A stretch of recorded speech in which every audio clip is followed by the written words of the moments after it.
Cari siculianesi, sicuramente vi state domandando come mai il dottor Massala per le prossime elezioni comunali del 24 maggio sostiene Gerlando Zuppardo come sindaco.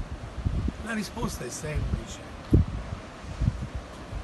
Io amo il mio paese, ho sempre lavorato per il bene dei cittadini, spesso sacrificando la mia famiglia, ma non potevo restare silenzioso di fronte all'agonia del nostro paese. Ma non vi accorgete che il paese si sta spopolando?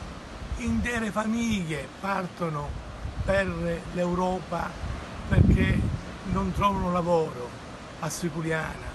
Molti giovani, soprattutto giovani laureati, lasciano il nostro paese per andare al nord a trovare lavoro, privando il nostro paese delle energie migliori che avrebbero potuto rivitalizzare il nostro paese.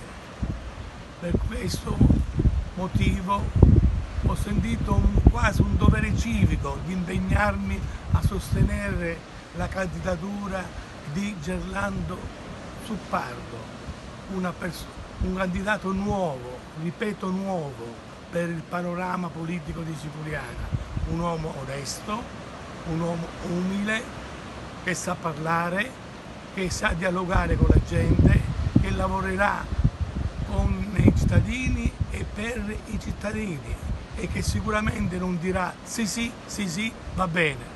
Non vi fate ingannare, cari siculianesi, dalle solite promesse elettorali che mortificano la dignità della persona.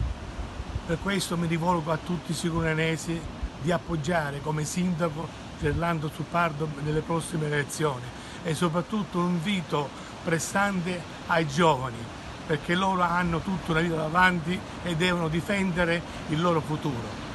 Se siamo uniti possiamo riuscire nel nostro intento di rifare rinascere Siculiana, altrimenti assistiamo a una lenta e inesorabile agonia.